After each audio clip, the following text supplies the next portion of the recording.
KBS의 메리앤 해피 듣고 오셨습니다. 이 프로그램은 시청자가 직접 제작한 프로그램으로 시청자 미디어 재단 방송통신위원회 방송통신발전기금으로 제작 지원되고 있습니다. 교육에 관한 진솔한 이야기가 있는 교육공감 시작합니다. 안녕하세요. 수원공동체 라디오 DJ 사이다 박은영입니다. 초등학교, 중학교 교장선생님들과 초등학교, 중학교 학부모가 함께 교육에 관한 현황을 이야기합니다. 오늘도 함께 이야기 나눠주실 두 분 모셨습니다. 안녕하세요. 네, 안녕하세요. 국내중학교 교장 엄민영입니다. 그리고 엄구라라고 합니다. 네. 안녕하세요. 저는 깨비샘 선행초등학교 교장 정예순입니다. 네, 오늘도 구라쌤, 깨비쌤과 함께 이야기 나눠볼 건데요. 오늘은 이제 연말이 곧이라서 혹시 연말 계획들 세우셨나 좀 궁금하거든요. 우리 구라쌤 어떠세요? 교사들은 연말 계획 안 세우고요. 네. 빨리 방학이 오기만을 연말보다 연초 계획을 세우시는구나. 네, 기다리고 있습니다. 어. 흔히 우리 하는 말로 이제 학년 말이 다가오면은 선생님들이 이제 지쳐 나가 떨어질 때고, 그럼 이제 방학하고, 그다음에 엄마들이 네. 지쳐 나가 떨어질 때쯤 되면은 다시 학교로. 신학년도가 시작하고 우리 그런 얘기 많이 하잖아요. 네. 네, 그래서 학교에 있는 선생님들은 그런 시기 음, 여하튼 저 연말연시 계획보다는 학년 말을 잘 마무리해야 네, 되는 네. 그런 시기입니다. 네. 우리 깨비쌤은 어떠세요? 비슷한데 예전에 2월에 학교 다닐 때 있었잖아요. 네, 그러면 네. 크리스마스 주변에 겨울방학을 해요. 그쵸. 그러면 이제 연말연시가 느껴졌는데 네. 요새는 다 1월 초에 그쵸. 종업식을 하다 보니까 연말연시가 가장 바쁘니까 그 학교에 굉장히 바쁜 뭐 시기죠. 밖으로 네. 시선을 돌릴 틈이 없어서 네. 연말을 어떻게 보냈는지 새로운 해를 어떻게 시작할 때인지 시기에 맞게 고민하거나 생각할 틈이 없는 거예요. 그럴 수 있겠네요. 저는 학교들이 그 선생님들이 한 12월에 바쁘시고 이제 모든 사업들이 끝나가니까 이제 강의들은 점점 강사들 강의 외부 강의 없으니까 그렇죠. 점점 이제 그때 가면 쉬니까 저는 이제 그때 못 만났던 지인들 만나거나 이런 계획들을 세우는데 저의 가장 큰 계획은 이제 성탄절에 교회 칸타타가 있는데 걔를 어떻게 할 것인가 그게 지금 고민입니다. 오늘 우리 학교 이야기 할 건데요. 오늘은 디지털 교과서에 관한 이야기 하려고 해요. 아마 학부모님도 궁금하신 분들 많을 것 같은데 당초 교육부가 내년부터 디지털 교과서 뭐 전면 도입이다 이게 엄청 많았는데 이게 좀 바뀌었거든요. 바뀌는 것 같아서 초등학교, 중학교의 상황에 관한 이야기 한번 듣도록 하겠습니다. 그래서 그러한 이야기들을 하고 이제 우리 아이 이야기에서도 또 이야기를 해볼 건데요. 우리 아이 이야기에서는 병설 유치원을 고민하고 있는 학부모님이 계신다고 해서 그 이야기 또 한번 해보면 좋을 것 같습니다. 그러면 이제 저희 노래 듣고 오겠습니다. 우리 학교 이야기입니다. 오늘의 주제 디지털 교과서인데요. 우리 깨비쌤 초등학교의 이야기 좀 해주시면 좋을 것 같아요. 네. 네, 디지털 교과서가 말도 많고 탈도 많아서 뭐 교육 자료로 국회의회 통과가 됐고 또 그래서 그러면 교과서의 지위를 잃어버리면 학교에는 의무적으로 받지 않아도 된다. 선택권이 네, 있다. 네. 이렇게 되니까 또 디지털 교과서 만든 업체에서는 난리가 났죠. 그쵸. 그러니까 적자 보게 됐고 그리고 교육부에서도 이제 더 이상 반대들이 논란이 하도 많으니까 아마 수학 영어 정도로 축소해서 내년부터는 그리고 이제 나머지 국어 사회 이런 거는 장기적으로 계획을 세워서 도입하겠다 이런 유보적인 그 발표를 한 것 같은데 뭐 그거는 저는 디지털 교과서는 AI든 뭐든 학교에 도입하는 문제는 지난번에도 얘기도 했지만 네. 요새는 하도 학부모 단체에서도 반대 성명 냈더라고요. 네, AI 맞아요. 교과서 도입 급하다. 이거는 뭐 교사 단체도 그렇고. 네. 근데 제가 현장에서 잠깐 열받은 거는 몇 주 전에 공문으로 네. 뭐가 왔냐면 내년에 디지털 교과서가 도입하면 현재 인터넷망이 턱없이 부족하대요. 한꺼번에 아이들이 다 전교생이 선행초 쓸수 같은 있으니까. 경우는 네. 이제 24급인데 1기가가 들어오고 있대요. 근데 1기가가 지금도 무선 구축은 다 돼 있지만 네. 아이들이 동시에 태블릿을 쓰면 잘 안 되거든요. 그래서 반이 한꺼번에 쓰거나 그러지 못하고 있는데 그 디지털 교과서 쓰면 더 심각하겠죠? 그러면 그쵸. 이제 교육청에서 무슨 조사를 했는지 2.5기가가 필요하대요. 우리 학교 규모 정도에서는. 네. 그러면 거기까지는 이해가 됐어. 근데 현재 우리 학교에서 내는 돈이 인터넷 그 사용료. 사용료가 34만 원 정도 매달 네. 내고 있거든요. 근데 디지털 교과서 2.5기가를 쓰면 78만 원 정도 되는 아. 거예요. 그럼 사줘야지 되는 거 아닌가 나는 그 생각이 들거든요. 네, 중학교도 마찬가지고 뭐 고등학교도 마찬가지일 텐데요. 음. 저희도 그 예산 계산해 보니까 1년에 한 400만 원 정도 추가 통신망 그쵸, 네. 추가. 확대 속도 높이는데 그걸 그 정도로 보장해줘야지. 더 들어갑니다. 네. 근데 그걸 이제 학교 부담 돈을 그냥 안 주고 공개하라고? 학교 부담금으로 그런 거 하는 있어. 거예요. 그러니까 예산은 늘려주지 않으면서 작년에는 올해 같은 경우 또 뭐가 내년부터 뭐가 달라지냐면 예전에 방과후 교사들하고 학교에 오는 강사들을 그 보험료하고 뭐 이 사용을 교육청에서 올해까지 돈이 나왔는데 그게 많지는 않아요. 몇십만 원밖에 안 되지만 그것도 내년부터 학교 돈으로 하라고 그랬거든요. 그러니까 이게 예산은 늘리지 않고 어떤 범주 안에 있으면서 자꾸 이것도 학교 돈으로 해, 이것도 학교 돈으로 해 이런 식으로 오고 있어서 그 일단은 이제 수요조사였기 때문에 응하지 않았고 버티고는 있지만 이게 걱정이 좀 되는 게 디지털 교과서를 하면 사기업이랑 사교육업체에 엄청난 돈을 지불해야 되잖아요. 맞아요. 이 돈을 학교 돈에서 빼가는 거 아닌가. 그러니까 어차피 이렇게 그렇죠. 예산이 주는 어. 이유가 자꾸 이런 쪽에 돈을 교육 예산 전체는 정해져 있을 텐데 맞아요. 그런 쪽에 쓰고 있어서일 것 같긴 음. 하거든요. 그 이게 너무 그 초중고에 대한 뭐 학년의 발달, 아이들의 이런 고려가 없어요. 그리고 네. 현장에 대한 이해도 이해 없고. 하나도 없이 그냥 이 사람 이분들은 데스크에 있는 분들은 초중고 학생 아이들이 어른처럼 하나의 정형을 갖췄다고 생각하는지 그냥 밀어붙이기식 방식이어서 이거는 정말 되게 많이 불만스럽고 네네네. 그래요. 그러게요.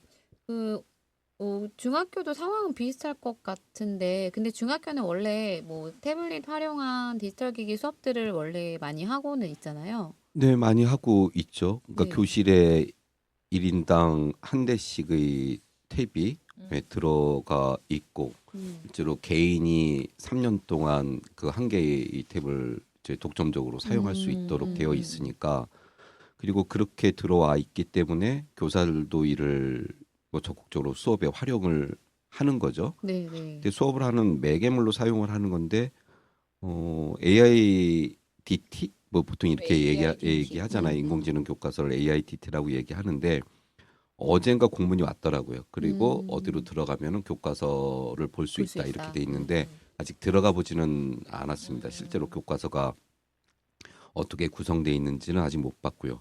중학교는 내년에 영어, 수학, 정보 이렇게 세 세 과목이 과목이 들어오고 뭐 27년에 추가되고 28년에 추가되고 뭐 이런 식으로 애초 교육부의 계획에서는 좀 후퇴한 그런 정책들이 추진되고 있습니다. 뭐 문제점은 조금씩 얘기를 할 텐데 제일 우려하는 부분은 AIDT를 사용하게 될 경우에 학생들은 계속 모니터를 봐야 된다라고 하는 거고요. 교사들도 계속 모니터를 봐야 된다는 그쵸. 겁니다.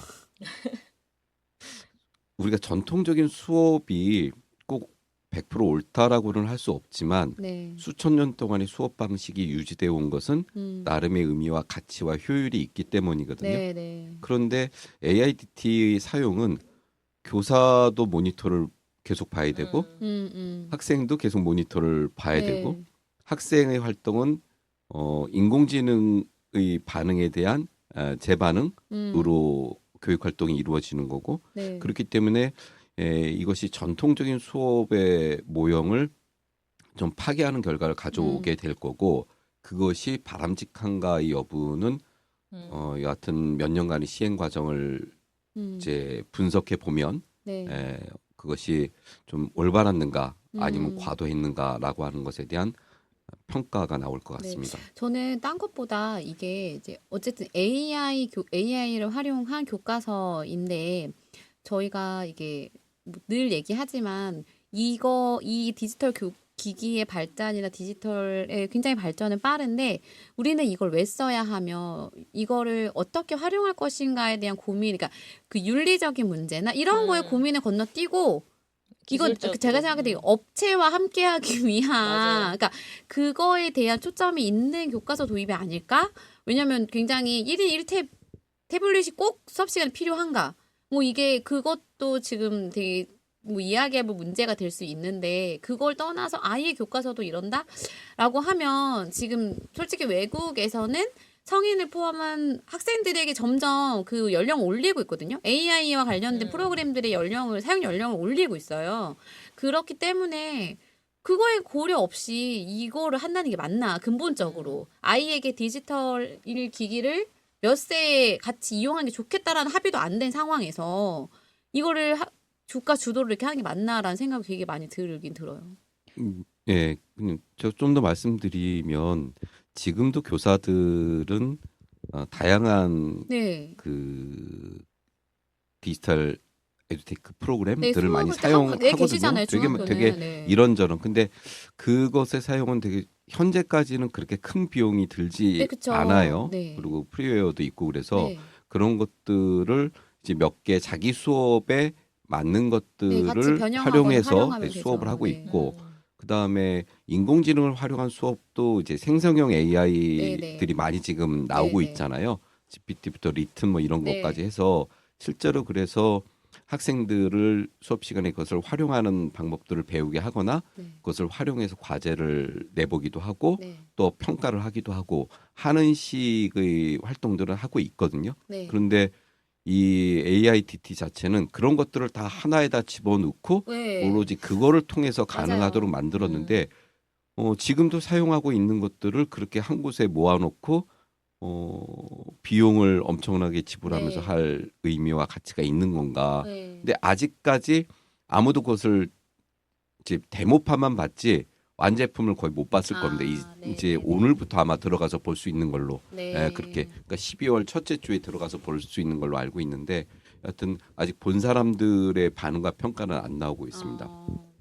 근데 이게 초등에서는 이제 이미 사용하고 있어요. 디지털 교과서 왜냐하면 출판사가 이제 그 출판사가 뭐 초등은 제가 써본 건 천재교과서 뭐 미래과학 무슨 과학 이렇게 교과서 출판사가 있으면 과학이랑 영어 정도는 그 사이트에 들어가면 그 회사 그 교과서 만든 네. 회사에서 그 이미 전자교과서를 제공하고 있어요. 디지털 교과서를. 네. 그래서 거기에 뭐 영어는 챈트도 따라하고 복습도 할 수 있고 리뷰도 할 수 있게 다 해주거든요. 그러니까 이미 그렇게 필요에 따라서 선별해서 사용하고 있는데 이거를 이제 집어넣는 거죠. 그것도 그 해당 교과서 그동안 그 업체가 교과서를 많이 팔기 위해서 그쵸, 이거는. 그 사이트를 무료로 교사 학습 이용하거든요. 할수 그리고 있고. 서비스도 되게 잘 돼 있어요. 네, 이미 하고, 그러니까 저는 새삼스러울 게 없고 원래 하고 있던 건데 이걸 굳이 AI 디지털 교과서라는 걸로 이렇게 해가지고 맞아요. 자유도는 더 떨어지는 이거를 굳이 비용을 이렇게 많이 들어가면서 할 필요가 있는가? 그래서 결과적으로 더 혼란만을 가져올 수 있고 미래 사회에서는 오히려 자유롭게 교사의 자유도 학생의 소통이 되게 중요한 시대가 되고 있는데. 이거는 오히려 그러니까 왜냐면 국정교과서 막 이렇게 그 딱 단일 교과서 있었던 시대에서도 또 저희가 또 바뀌어서 여러 교과서들을 도입할 수 있고 다양하게 열어놨잖아요. 그러니까 이거는 오히려 이거 오히려 이거 하나만 써가 되는 거죠. 그래서 저는 이건 완전히 더 뒤로 가는 느낌? AI가 있기 때문에 더 많은 자료가 있다가 아니거든요. 그거는 좀 아닌 것 같고 또 하나는 어쨌든 학생들이 공부를 하거나 내용을 수집하고 그게 어떤 방향으로 공부를 이끌겠다의 판단을 교사가 아닌 인공지능이 하잖아요. 근데 그것도 좀 문제가 있다고 봐요. 학생을 그래서 만약에 나는 이제 요즘 시국이 흉흉해서 그런지 모르겠는데 누군가가 아이들을 교묘하게 이런 식으로 학습이 목표가 우리 교사가 알고 학생의 목표와 AI가 알고 있는 학생의 목표가 다른 거야. 예. 그러면 그럴 수도 있어요. 막 그런 생각이 들면서 이거는 미디어 안 돼. 가르치는 분답게. 그렇잖아요. 프로그램화 그렇게 해놓은 거 아니야? 막 이러면서. 완성품을 이제 봐야 네. 저도 이제 어떤 시스템과 코스웨어로 구성되어 있는지를 봐야 좀 정확한 판단이 필요할 것 같고 대개의 교육 관계자들은 그렇게 좋은 결과를 가져올 것 같지는 않다 네. 이렇게 좀 비관적으로 얘기를 하죠. 네, 특히 제가 돈과 관련해서는 맞아요. 이제 교육부는 정확히 돈이 얼마나 들어갈 거다라고 하는 얘기를 못 해요. 당연하죠. 왜냐하면 아직 교과서 가격이 책정이 네. 정확히 안 돼 있더라고요. 근데 어. 입법조사처는 이제 3,000원, 5,000원, 7,000원 막 이렇게 음. 해갖고선 조사를 다 해서 음. 보고서를 냈어요. 근데 그 업체들은 대개 한 8,000원 정도의 월 사용료를 필요하다. 얘기를 하고 그다음에 교육부는 월 5,000원 정도를 얘기하는데 길이 1인당 큰데요? 학생 1인당. 예, 1인당. 예, 그러니까. 1인당. 어, 그것도 월. 비싸. 그러니까 5,000원이면 장난해. 학생 1인당 연 6만 원의 네. 비용이거든요. 그러니까 결코. 근데 업체는 뭐 이제 업그레이드하고 서버를 운영하고 뭐 이런 것 때문에 비용이 많이 든다라고 얘기하는데 그 원가 계산이야 뭐 우리가 알 바가 없는 네. 거고요. 근데 국회가 입법조사처가 조사한 거는 그냥 내년에는 얼마 안 들어요. 4천억. 그런데 매년 몇 천억씩 늘어나서 왜냐면 교과서도 계속 늘어나니까. 2028년 음. 이때 4년 후에는 1조 7천억. 아, 그러니까 그 한다. 5,000원으로 계산했을 때. 아, 근데 5,000원. 만일 업체가 7,000원, 그럼 8,000원을 그거에 한다면은 거의 거기에 배네요. 3.2. 3, 40%의 돈이 아, 더 들어가는 말도 거죠. 안 돼 진짜. 예. 절대 안 돼. 문제는 그 돈을 지금 교육부는 교육부에서 주겠다라고 얘기하는데 교육부는 늘 그래요. 첫 해, 둘째 해는 교육부에서 주다가 주고 그 다음에는 알아서 지방교육제적 넘기고. 교부금, 즉 교육청 돈으로 하라 그러는 거거든요. 그러면은 경기도교육청 같은 경우에 28년에 이대로 진행된다라고 하면은 제가 볼 때는 한 6천억, 7천억 정도로 디지털 교과서 비용을 경기도 교육청이 지불해야 아무 되는 생각 상황. 없는 거야 진짜. 경기도 교육청 큰일 났네. 예, 아이비 이거 학교. 어마어마한 아이비 하는 것도 예. 마이너스인데 1,000만 원씩 얼마나 내야지. 빚을 지려고 그랬지. 근데 그 돈이 6천억, 7천억의 돈을 빼려면은 그 학교에다 그 다 그쵸. 교육비거든요. 그러니까는 학교 교육을 위해서 여태껏 썼던 돈의 어딘가를 빼서 그 교과서를 구입할 수밖에 없는 상황이라고 하는 거죠. 네. 그럼 그만큼 지방교육재정교부금을 늘려줄 것인가? 저는 그것도 별로 기대가 안 되는 거고. 그렇죠. 예, 그래서 여러 가지로 이제 몇 년 진행되면서 좀 문제들이 수습하기 어려운 상황이 오지 않을까. 당연하죠. 예. 그리고 그럼 그때 되면 이제 정권도 바뀌거든요. 이게 심각한 문제가 그래서 발생합니다. 저는 빨리 정권이 바뀌면 괜찮아지지 않을까. 근데 제 지난번에 이 비슷한 주제로 얘기를 했을 때 저희 이제 지금 쉬시고 계신 우리 빼꼼쌤이 뭐라고 하셨냐면 어차피 안 될 거예요. 그러시는 거예요. 문제가 너무 많을 수밖에 없다. 이거는 교육적으로 그러니까 이거는 될 수가 없다. 그렇게 해도 활용률이나 뭐 1년 정도를 써봤지만 효율이 떨어지면 안 될 수밖에 없기 때문에 굉장히 뭐 가지고 와도 활용은 안 될 것이다 이렇게 보시긴 하더라고요. 근데 어쨌든 그 비용이 발생하는 측면에 있어서는 교육 예산이 한정적이기 때문에 분명히 꼭 필요한 곳에 쓰여야 할 돈들이 아까 지금 선생님들도 걱정하셨던 게 이제 인터넷 사용망이 꼭 그렇게 갖춰줘야 되는 그 연간 비용이 꼭 필요한가라는 걸 생각해 보면 좀 다를 수 있어서 좀 그런 게 아쉬운 것 같고 또 저학년일 경우에는 오히려 이제 태블릿을 이렇게 어린 나이 줘야 하는가도 좀 문제가 되긴 하거든요. 초등학교. AI 디지털 교과서 뉴스를 보다가 그 뉴스 이제 그게 뉴스가 나왔어. 그 다음 바로 뉴스가 호주에서는 16세 이하 SNS를 맞아, 법으로 법적으로 금지하겠다고 금지했어요. 네. 국회 같은데 통과됐더라고요. 네, 맞아요. 그래서 2년의 유예 기간을 걸쳐서 내년 후년 아예. 지나면 아이들이 16세 미만의 아이들이 SNS에 가입하면 해당 기업이 벌금을 낸대요. 아이도 안 내고 부모도 안 내고.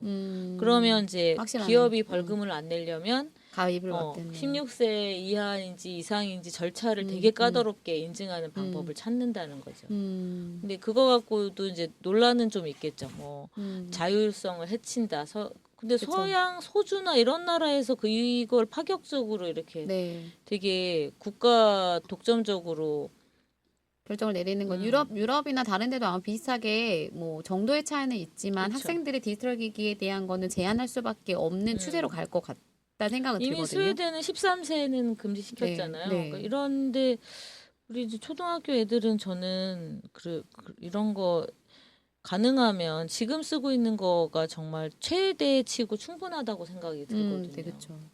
그래서 어떻게 보면 이제 처음에도 제가 말씀드렸지 우리나라는 이거에 대한 논의 이거를 정말 하지 않는 게 제일 문제인 것 같아요. 우리 아이들에게 근본적인 물음, 학생들이 디지털 사용 시간과 그거에 대한 적절성이 괜찮은가? 그래, 괜찮으면 디지털에서 AI 이런 식이 아니라 그냥 내가 확 업적을 남길 거야 이런 식의 그냥 AI 막 이렇게. 근데 AI 아직은 아니라고 생각도 들고 우리가 AI랑 어떻게 소통해야 나가야 되는가도 아직 어른들이 모르잖아요. 근데 맞아요. 그거를 아이에게 먼저 쥐어준다? 이거는 정말 좀 아닌 것 같은데. 그랬네요.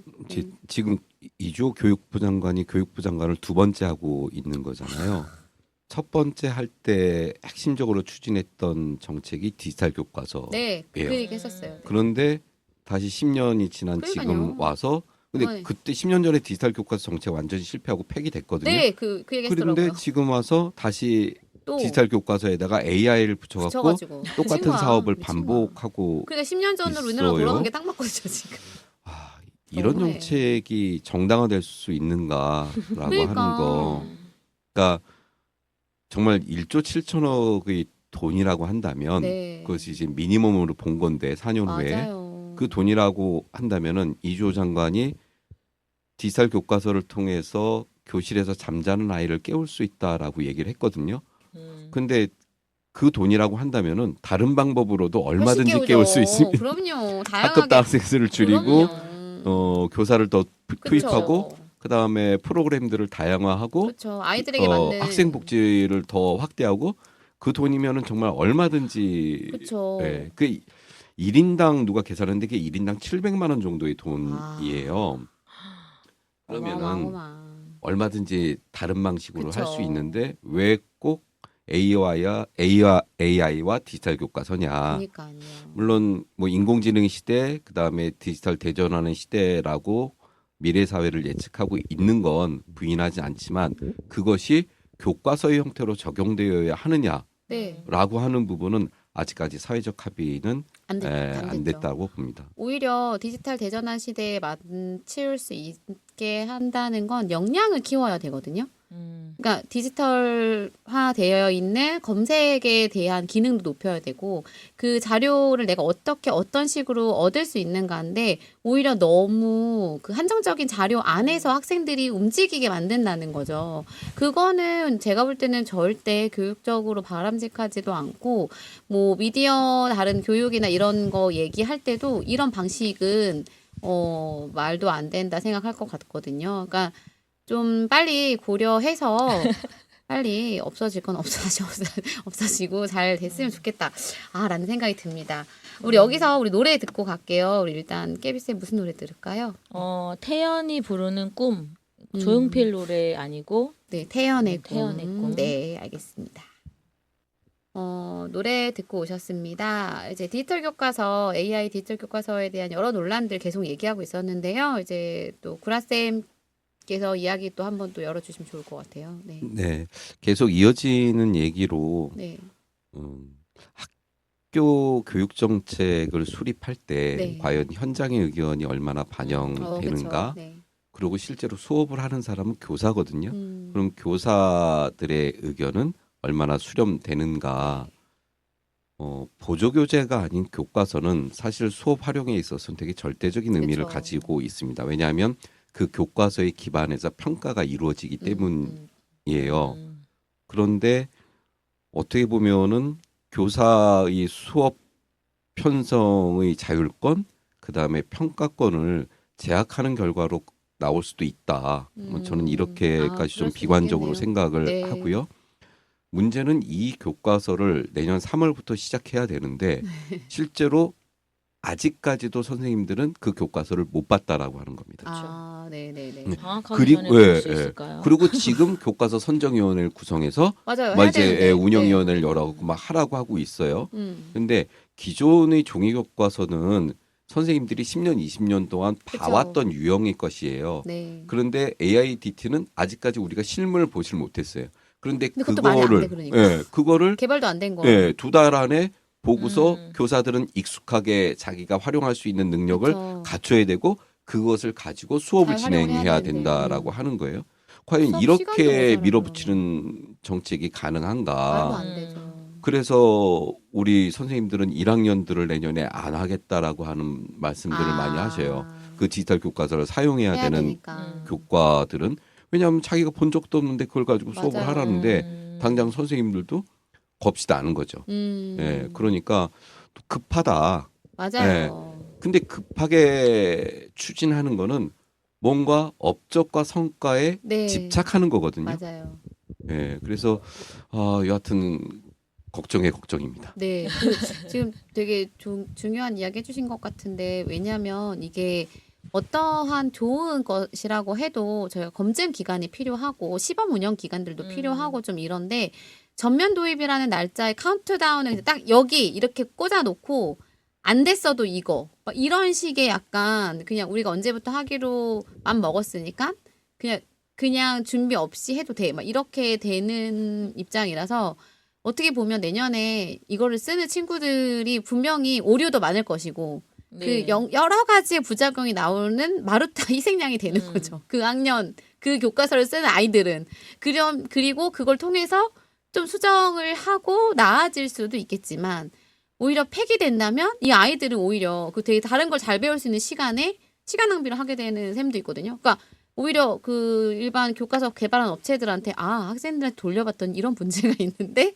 이거를 알게 해주는 마루타용이 아닌가 싶기도 해요. 진짜 좀 안타까워. 지난주엔가 그 엄기호 교수 특강을 들었어요. 근데 엄기호 교수가 이제 AI 디지털 교과서 어떻게 생각하세요? 뭐 이런 거에 교육은 셋이 추는 춤이어야 한다 이렇게 얘기하시면서 그 둘이 만나면 안 된다는 거예요. 근데 자꾸 AI 디지털 교과서가 교사를 제외하고 학생하고 디지털하고 둘이 만나게 한다는 거죠.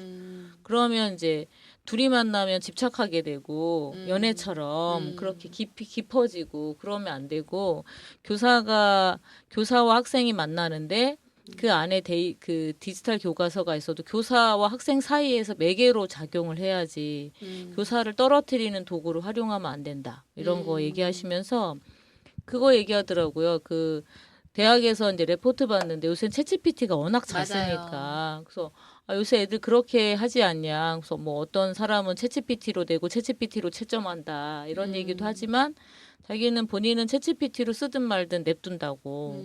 그런데 문제는 레포트를 내면 그 레포트 가지고 교수한테 설명을 해야 되는 거예요.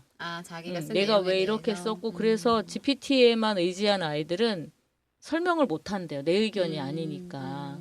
그래서 완벽하게 그걸 자기화해서 설명을 하든가 아니면 자기 의견을 넣든가. 그래서 무엇을 들여오느냐의 문제가 아니라 그걸 어떻게 활용하는가의 문제인데 지금 교육부가 밀어붙이는 방식은 그렇지 않잖아요. 네. 그 오늘 공문인가 어제는 AI가 채점하는 논술형 시험 뭐 이런 진짜. 그거를 사람이 보고 코멘트도 해주고 네. 같이 고민을 해서 머리를 맞대어가는 과정이어야 하는데 그거를 AI한테 던져가지고 채점을 잘해줄 수는 있겠죠. 조목조목 뭐 교사들이 보지 못하는 것들을 건드릴 수는 있겠지만 그렇게 해서 뭘 얻지 이런 생각도 좀 들어요. 예, 근데 지금 교육청은 생성형 AI를 이용한 과제 제출 그리고 생성형 AI를 이용한 평가 그리고 또 그 같은 걸 이용한 기록까지를 허용하고 있어요. 그러니까 지금 선생님들한테 선생님들한테 지금 계속 진행되는 연수가 그 인공지능을 이용한 활용한 수업이거든요. 저도 이제 가서 몇 번 들어봤어요. 도대체 어떻게 하자는 건가? 그랬더니 학생들이 그것을 이용해서 과제를 제출하고 그러면은 그 텍스트를 생성형 AI에 옮겨놔갖고 생성형 AI가 채점하도록 하고 그다음에 여러 가지 옵션과 조건과 단어들을 집어넣어서 그것을 학생부에 기록할 수 있는 문장으로 변형시키는 거. 그것에 대한 통제를 안 하더라고요. 그래서 통제를 안 한다라고 하는 것은 그래도 된다라고 하는 거거든요. 근데 우리가 그것에 대해서 합의한 적이 있었나? 맞아요. 아니면 그것이 교육계의 쟁점으로 형성된 적이 있었나? 저는 기억이 없거든요. 그래서 하여튼 너무 좀 그게 가능한가? 네. 이런 생각. 아니 그러니까 가능은 한데 네네. 그게 바람직한가라고 그쵸, 하는 가이드도 것에 없이, 대한 협의도 고민은 없이. 좀 들고 있습니다. 네. 어, 왜냐하면 이제 학생들 수업 시간에 저는 이제 AI 활용 수업들을 학생들이랑 미디어 강의를 하니까 하거든요.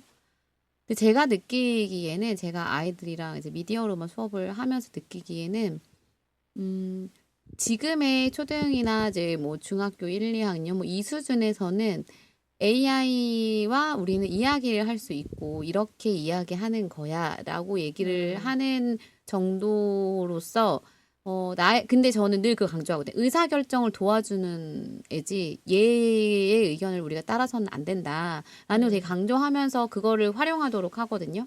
근데 이렇게 윤리적인 거나 이런 여러 가지 문제들까지 고려했는가라는 생각들이 되게 많이 들면서 학생들에게 그런 활용 수업을 하기로 할 때는 다 반드시 AI 활용에 대한 윤리 강령에 대한 우리가 이거를 어느 범위에서 어떻게 활용할 것이다. 이거에 대한 내용이 있지 않으면 오히려 부작용을 날 수 있다 생각하거든요.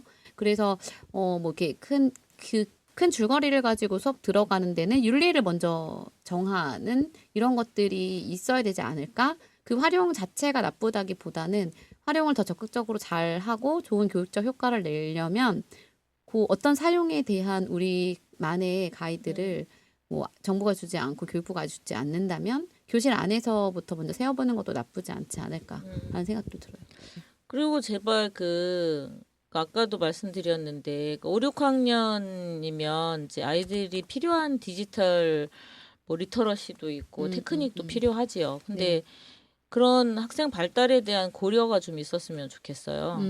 그냥 초중고를 몰빵으로 붙이는 거. 제가 초등학교에 오래 있었지만 초등학생이라고 하기에는 1학년하고 6학년은 정말 그 인류 발전사만큼이나 큰 발달 맞아요. 차이가 있거든요.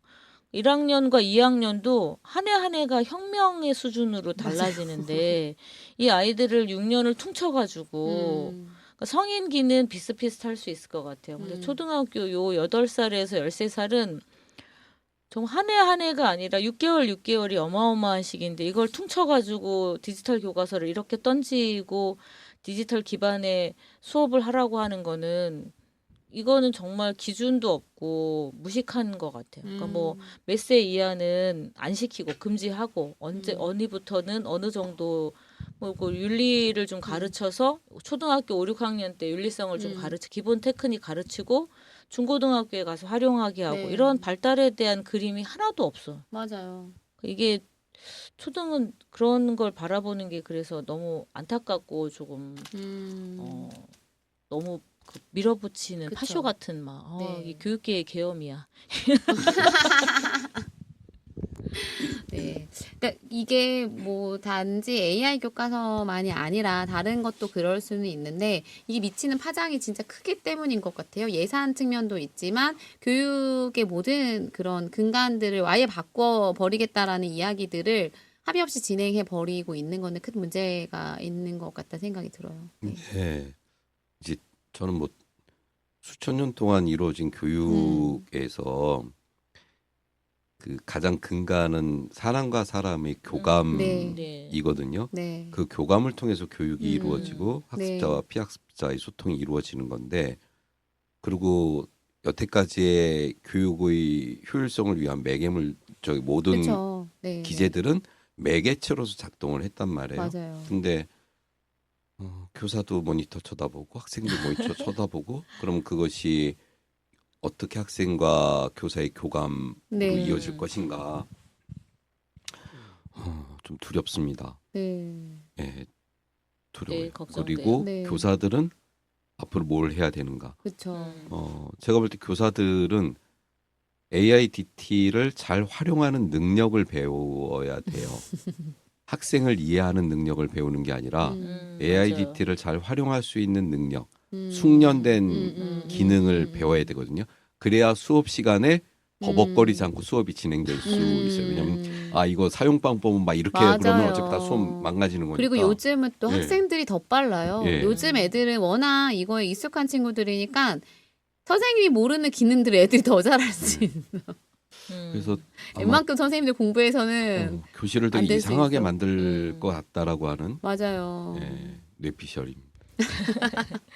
그러니까 이게 무엇이 됐든 뭐 처음에 도입할 때 시행착오가 있을 것이다라는 걸 염두에 두긴 하지만 그거가 우리가 예상 범위 안에 있는 게 아예 다른 시도의 방식을 해버리면 근데 저는 공감하는 게 저는 제가 뭐 미디어 수업을 해도 태블릿 쓰는 시간을 정말 한정적으로 두거든요. 그러니까 왜냐하면 그 화면을 들여다 본다라는 거의 의미가 선생님이 얘기하신 것 중에 이제 대면을 하고 눈을 쳐다보면 얘가 내 얘기를 듣는지 딴 생각을 하는지가 좀 파악이 되잖아요. 근데 화면을 보고 있으면 뭘 하는지 어떻게 이걸 생각하고 어떻게 이해하고 있는지를 교사가 알 수가 없잖아요. 교사들은 아이들에게 수업을 하면서 끊임없이 아이들의 그 반응들을 체크하면서 실시간으로 바꾸거든요. 근데 얘가 이런 것까지 체킹해서 그걸 할 수 있을 것인가. 그리고 정말 좀 안타까운데 이거 좀 바뀌겠죠? 그러니까 빨리 글쎄요. 바꿨으면 좋겠다. 안타까운 생각이 많이 들고 염려되는 부분들이 되게 많아서 계속 뭐 교사 뭐 학부모 뭐 계속 이야기 나오고 있으니까 요거에 대한 문제는 바뀔 수도 있을 것 같다는 생각이 들고 분명히 문제가 금방 수면 위로 올라올 것 같아요. 요게 뭐 오래 걸리지 않지 않을까. 이거의 문제는 생각도 들긴 합니다. 우리 여기서 이제 디지털 교과서 좀 이제 마무리 해보면서 노래 들을게요. 우리 어떤 노래 들을까요, 구라쌤? 예, 저기 이선희 씨의 추억의 책장을 넘기고 지난 방송에서는 이제 듣겠습니다. 로이킴 들어오셨었는데 제가 세대를 막 이제 왔다 갔다 하는 넘나드는 네. 알겠습니다. 노래 듣고 오겠습니다. 노래 듣고 오셨습니다. 이번 코너는 제가 준비한 우리 아이 이야기입니다. 사연 듣고 오시겠습니다.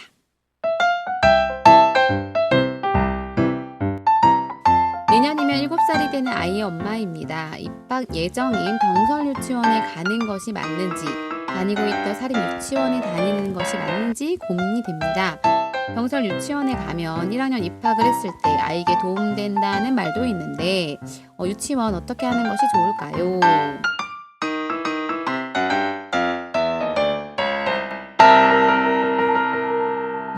이게 구라쌤은 잘 좀 먼 얘기 같이 느껴지실 것 같긴 한데 예, 사립 유치원이 뭔지는 알고 병설 유치원이 뭔지는 아는데 그것이 초등학교를 갈 때 어떤 관계와 되는지는요. 도움과 네. 영향이 있는지는 사실 잘 모릅니다. 그래서 우리 깨비 선생님이 그죠? 말씀을 깨비 많이 쌤이 하셔야 얘기해 될 것 같아요. 어떤 거 선생님 같아요? 애들은 병설은 안 나왔어요? 자녀들? 자제분. 그때도 옛날에 병설 있었어요. 병설 아니 우리 애들은 그냥 사립 사립 유치원에 보내고 초등학교 보냈던 것 같아요. 네네. 저는 첫 아이는 병설 다녔고 예전에는 요새는 다 처음 학교나 입학 네네네. 사이트로 신청하지만 옛날엔 탁구공 뽑았어요. 앞에서 하얀 들어가서 바구니에서 병설 들어가려면 20개 넣고 20개 뽑는 그래갖고 엄마들 울고 불고 그러고 갔어. 근데 병설이 예전에 선호했던 이유는 이제 전업주부 집에 계신 분들이 싸니까 학비가 싸서 선호했지만 안 선호하는 이유는 2시에 끝나니까 점심 일찍 먹고 끝나고 끝나서 방학도 길고 그래서 장단점이 있었는데 요새는 병설 유치원도 1년에 230일을 운영해요. 230일을 운영하고 또 지원금이 다 나오고 또 오후 5시 반 6시까지도 맞아요. 있을 수 있어요. 그러니까 일반 사립 유치원이랑 별 달라진 게 없거든요. 근데 저도 병설 사립 보내다가 병설을 들여보내니까 그런 건 있어요. 그 약간 좀 실망스럽고 사립보다는 선생님들이 좀 공립이나 병설이 덜 친절하고 덜 섬세하다고 느껴져요. 그래서 왜 뭘 더 이상의 서비스가 왜 이거밖에 없지? 막 사립 유치원 선생님들은 막 세세하게 그죠. 써서 뭘 보내고 했고 어떤 걸 했고 막 피드백이 그리고, 엄청 작품을 만들면 거의 교사 손이 90% 아이들 손이 10% 이렇게 해서 작품을 집으로 보내서 얘가 만든 게 아닌데 얘가 만든 것처럼 해갖고 네네. 갖고 오거든요. 병설은 그렇지 않아요. 그쵸. 그리고 무덤덤하니까 약간 네. 안 친절한 것 같고 이렇게 네. 느껴지는데 저는 그냥 병설 추천을 하고 싶은 이유 중에 하나는 우리는 우리 아이들을 약간 발달의 차이가 되게 많아요. 초등학교는 초등학교 1학년이면 발달이 빠른 애들은 행동 인지 발달이 3년 정도가 빨라요. 느린 애들은 3년 정도 느려요. 그러니까 초등학교 1학년 교실이지만 거의 다양한, 5-6살 차이에 어. 나는 그 아이들이 비슷하게 한 공간에서 같은 걸 배운다고 생각하면 그거 엄청 답답하고 폭력적인 건데 그게 서서히 맞춰지긴 하죠. 그래도 6학년에 가면 플러스 마이너스 2년 정도 차이가 나요. 맞아요. 네. 4년 빠른 애들은 중1, 중2 수준의 논리력과 이런 걸 가지고 있고 안 되는 애들은 초3 정도의 정서도 그렇고 정선 더하고 근데 병설은 다른 초등학교 애들이 사는 걸 보면서 같은 공간에서 커서 그거 좋은 것 같아요. 저렇게 나이 들어가는구나. 내지는 저렇게 형들이 되어가는구나. 아, 다른 어. 사람들 볼 수 있으니까. 그런 거는 좋은 것 같아요. 그래서 네. 섞여 있는 게 오히려. 좋거든요. 또래 집단보단 섞여 있는 게 좋은데 우리 사회가 학교 제도가 또래 집단으로 교실을 틀어 막아 놓으니까 그냥 그걸 다양하게 보고 크는 거. 선행 같은 경우는 병설 유치원 애들도 선행제에 참가를 해요. 맞아요. 네. 가방 하나 들고 귀여워. 뚫레뚫레. 근데 그거 그래서 엄청 형들이 기대한대요. 꼬맹이들. 유치원 애들이 들어가면 다 받아주는 거죠. 걔들이 뭘 해도 1학년하고. 그런 다 받아주는데 2학년, 3학년 올라가면 안 받아줘. 그러니까 그거를 자기가 커가면서 느끼는 거여서 저는 그냥 애들을 애들끼리 가둬놓고 이런 거 말고 오히려 이렇게 큰 애들이랑 섞어서 어울 수 자연스럽게 있는. 크는 게 애도 자연스럽게 크지 않을까 생각이 좀 들어요. 네. 그러게요. 이렇게 병설 유치원이나 이런 것들이 저도 아이를 둘 다 병설을 보냈거든요. 저도 좀 공감하는 게 학교에 우리가 최종 목표가 유치원을 잘 졸업하는 게 목표가 아니고 아이들을 어쨌든 학교라는 사회로 내보내기 위한 준비를 하는 거를 생각한다면 병설 유치원 나쁘지 않은 것 같아요. 네. 그래서 그런 부분에 있어서는 저도 추천을 네. 드리는 바입니다. 단 감수는 하셔야 돼요. 덜 친절하고. 진짜 덜 친절하고 예, 활동이 그런 결과 가져오는 교구들이 저희가 근데 그럴 전 또 수 가만히 되는 게 돈을 많이 안 냈잖아요. 그러니까 네. 오늘 함께 얘기하면서 마지막으로 또 소감 한마디씩 하고 마치면 좋을 것 같아요. 구라쌤 뭐 어떠세요? 네. 예, 이제 그 AIDT 문제를 이제 걱정을 하면서 그냥 학교장이나 교사는 그냥 학교 걱정하고 교사는 아이 걱정하고 이렇게 지낼 수 있으면 좋겠다. 왜 교장이 나라 걱정하고 정부의 교육 정책을 걱정하고 예산 걱정. 걱정하고 왜 제가 이런 걱정까지 해야 되는지 그러니까 이런 걱정 안 하고 그냥 제가 원래 해야 되는 일에 네. 전념할 수 있는 그런 사이가 빨리 왔으면 좋겠습니다. 네. 우리 깨비쌤. 예. 벌써 한 해가 다 갔네요. 네. 6학년 아이들이 오늘 아침에 학교에 오면서 졸업이 이제 30일도 안 남았더라. 그랬더니 졸업은 좋은데 중학교는 가기 싫어요. 그래서 올해 참 조용한 줄 알았더니 다사다난했는데 좋은 일만 기억하고 네. 새롭게 출발했으면 좋겠습니다. 네. 저도 어쨌든 오늘 뭐 디지털 AI 뭐 이런 여러 가지들 이야기했는데요. 저희가 그런 아이들이 무엇을 배워야 하나 이거에 관한 이야기들을 먼저 할 수 있는 그런 분위기가 좀 됐으면 좋겠다. 무엇이 중요하고 무엇이 중요하지 않는지를 먼저 좀 잘 이야기하는 그런 사회가 됐으면 좋겠다 생각합니다. 어쨌든 연말인데 연말 건강하게 또 다들 보내시면 좋을 것 같고요. 마지막 곡은 이제 크리스마스도 있고 연말 분위기 나는 노래 들으려고 하는데요.